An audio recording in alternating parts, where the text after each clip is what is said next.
Salam, selamat pagi, selamat berjumpa kembali dalam renungan pagi ini. Sebelumnya mari kita berdoa. Bapa, terima kasih untuk pagi hari ini Tuhan. Kalau sebentar kami akan mendengarkan akan firman Tuhan lewat renungan pagi ini.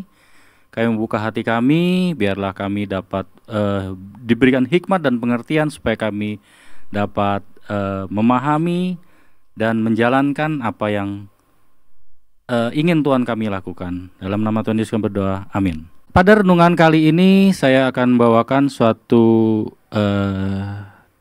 tema mengenai menyambung daripada renungan saya sebelumnya, yaitu kemampuan untuk mengendalikan jiwa.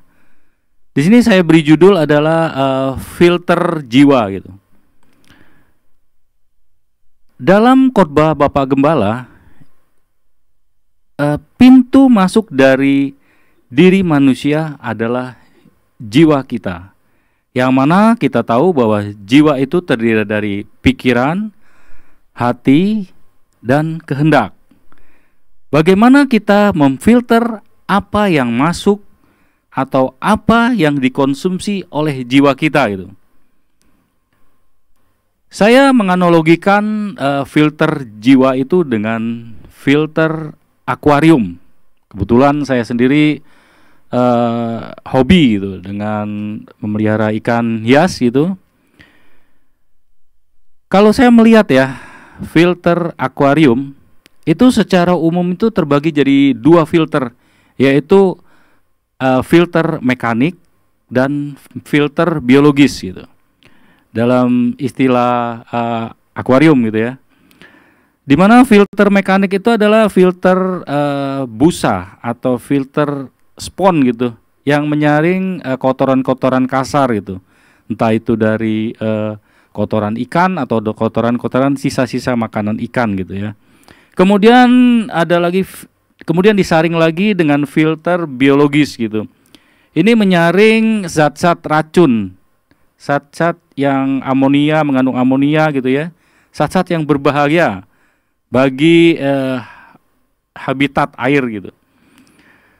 Begitu juga dengan jiwa kita gitu. Saya melihat di sini ada filter dalam pikiran dan filter hati kita gitu. Bagaimana kita membawa pemikiran kita dan perasaan kita gitu. Maksudnya adalah apa yang kita pikirkan itu kita saring gitu.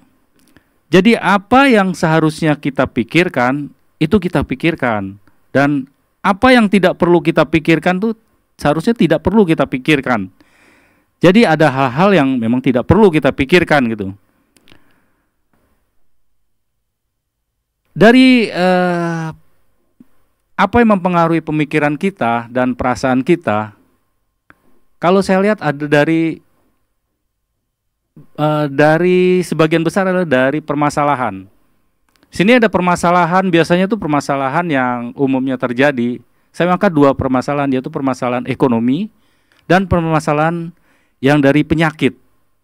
Tentu saja ada permasalahan lain ya, entah itu permasalahan pendidikan lah, pasangan dan yang lainnya lah. Kalau dari masalah ekonomi tuh biasanya pemikirannya tuh gimana ya, masa depan saya gitu ya. Terus masalah keuangan saat ini kok seperti gini-gini aja gitu ya. Itu timbul suatu kecemasan, ketakutan gitu kan, bimbang tuh mesti gimana, bingung gitu. Itu seakan menyalahkan diri sendiri gitu, merasa kita itu nggak berguna gitu ya, merasa bodoh, mungkin udah nasib kali ya, hancur hidupnya gitu, dan timbul suatu putus asa, perasaan putus asa mempengaruhi hati gitu ya. Kalau itu dari segi ekonomi. Kalau dari segi penyakit itu timbul satu, kita kalau misalnya kita ada terserang penyakit misalnya ya, bagi penyakit yang kritis gitu ya, kita timbul satu stres itu. Hidup hari-hari itu kita selalu berpikiran hal-hal yang negatif gitu, hal-hal yang aduh kenapa nggak sembuh-sembuh gitu ya, pengobatan apa lagi yang harus saya lakukan gitu, merasa cemas gitu. ketakutan, timbul perasaan bingung dan putus asa gitu ya. Kalau saya melihat dari orang tua saya ya, papa saya, di mana dia mengalami yang namanya stroke gitu ya, dan di situ sempat down sekali ya, sama sekali, mentalnya benar-benar jatuh kali. Dia timbul suatu depresi gitu, stres, seakan-akan dia merasa orang yang gak berguna lagi, karena gak bisa ngapa-ngapain kalau udah stroke itu ya. Itulah bagaimana kita bisa mengendalikan jiwa kita, perasaan kita. Diperlukan suatu filter, bagaimana kita mengisi jiwa kita. Di sini saya mengambil 4 poin ya. Yang pertama adalah dari Kolose 3 ayat 2, itu pikirkan perkara yang di atas. Maksudnya adalah jangan mencari menggunakan pemikiran kita gitu, menggunakan kemampuan kita, tapi pikirkanlah hal-hal yang di atas, itu hal-hal yang kerajaan surga, hal-hal yang kekekalan gitu. Kemudian poin kedua adalah pikirkan hal kebajikan dalam Filipi 4 ayat 8. Bagaimana kita bisa mengkonsumsi hal-hal yang baik, yang tentu saja dengan mengkonsumsi hal baik akan menumbuhkan sesuatu kebajikan juga gitu ya. Kemudian hidup yang dipimpin oleh Roh. Dalam Galatia 5 ayat 25 itu. Jadi mengikuti akan kehendak Allah, mengikuti akan apa yang Tuhan mau, bukan keinginan dari diri kita gitu.